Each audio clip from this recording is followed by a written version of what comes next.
Salam, selamat pagi Bapak Ibu yang dikasihi Tuhan, selamat berjumpa melalui renungan firman Tuhan Jemaat Zion Penajam edisi Sabtu 27 November 2021.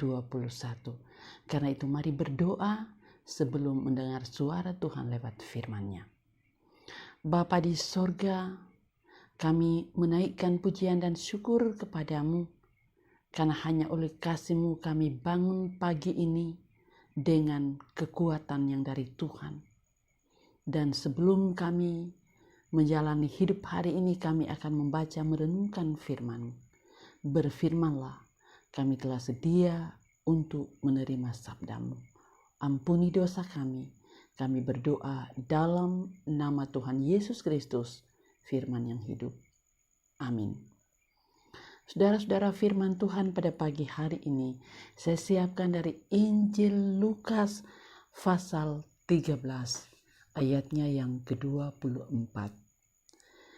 Jawab Yesus kepada orang-orang di situ, "Berjuanglah untuk masuk melalui pintu yang sesak itu, sebab aku berkata kepadamu, banyak orang akan berusaha untuk masuk, tetapi tidak akan dapat."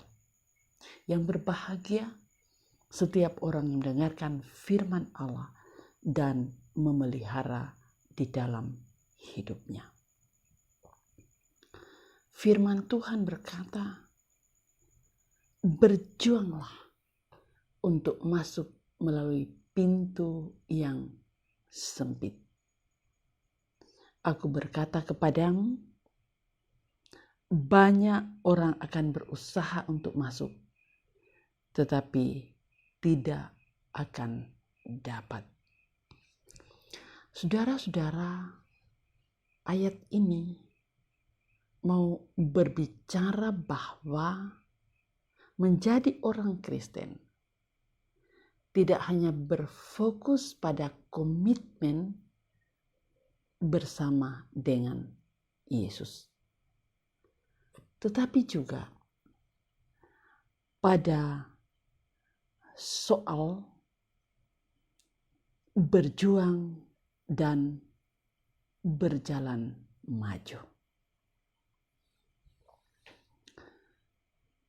Itu mau menjelaskan kepada kita semua, saudara-saudara, bahwa Yesus menginginkan supaya orang percaya tetap pada komitmen mempertahankan moral yang baik dan memiliki upaya untuk terus-menerus berjuang dan berpartisipasi untuk mendapat hidup yang kekal.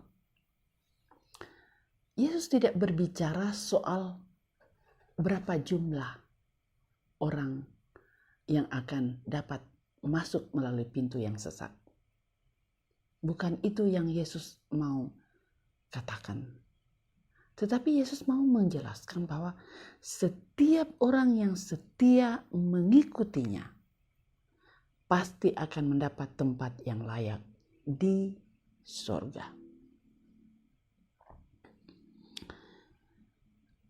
Yesus mengingatkan orang percaya supaya terus-menerus berusaha mempertahankan keselamatan yang sudah dianugerahkan melalui kematian dan kebangkitannya.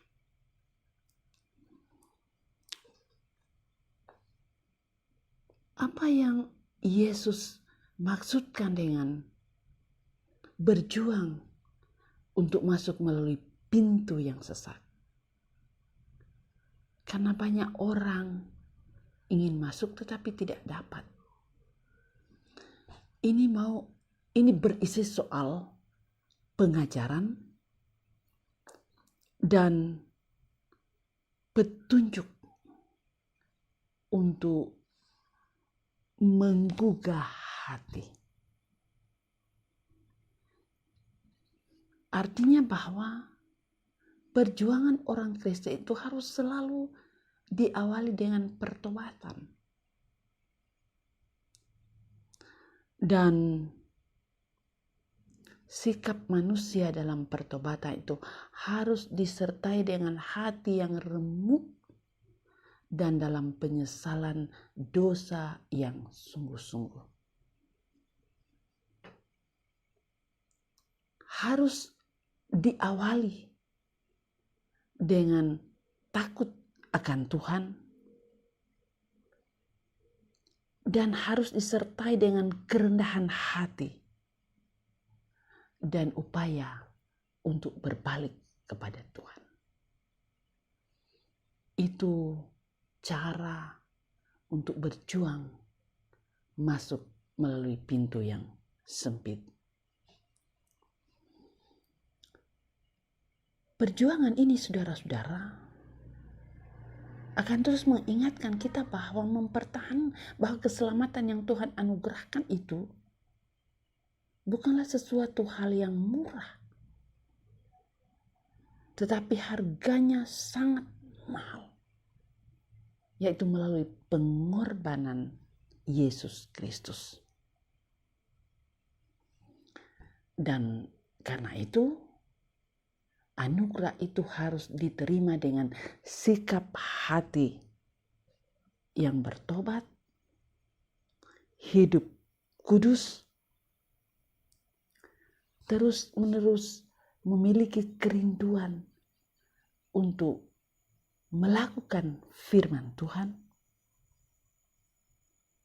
hidup menyangkal diri, memikul salib, menjauhkan hal-hal yang Tuhan tidak kehendaki dalam hidupnya, menjauhkan keserakahan kemunafikan, dan menjauhkan cara hidup jauh dari Tuhan. Saudara-saudara, mari berjuang untuk tetap mempertahankan keselamatan dengan keyakinan Tuhan pasti memampukan. Amin, firman Tuhan. Mari berdoa. Bapa di sorga, kami bersyukur untuk firman-Mu. Dalam urapan Roh Kudus-Mu kami akan mengerti dan firman-Mu berakar, bertumbuh dan berbuah dalam hidup kami untuk terus menuntun kami menikmati hidup yang berkenan kepada Tuhan. Berkati jemaat-Mu dalam melakukan aktivitas hari ini dari orang tua sampai anak-anak. Berkati pelaksanaan rapat kerja PPGT Klasis Kaltim Balikpapan di Jemaat Sion Penajam. Berkati penata layanan majelis gereja, organisasi intragerejawi jemaat-Mu di sini, supaya semua dapat berjalan untuk hormat kemuliaan bagi nama Tuhan. Berkati gereja-Mu dalam bersaksi, bersekutu, dan melayani. Pemerintah kami dari pusat sampai ke daerah, pemutusan rantai COVID-19, semua kami serahkan kepada Tuhan. Bahkan pergumulan hidup, mari Tuhan Engkau angkat, yang sakit pulihkan, yang berduka hiburkan. Terpuji Engkau Bapa. Kami berdoa menyerahkan hidup kami hari ini hanya di dalam nama Tuhan Yesus. Amin. Saudara-saudara, demikian renungan firman Tuhan pada pagi hari ini. Biarkan kita terus menikmati hidup yang Tuhan anugerahkan di dalam iman yang teguh kepadanya. Dan kita senantiasa tetap memelihara protokol kesehatan. Salam sehat, salam tangguh. Tuhan Yesus memberkati kita semua, dan shalom.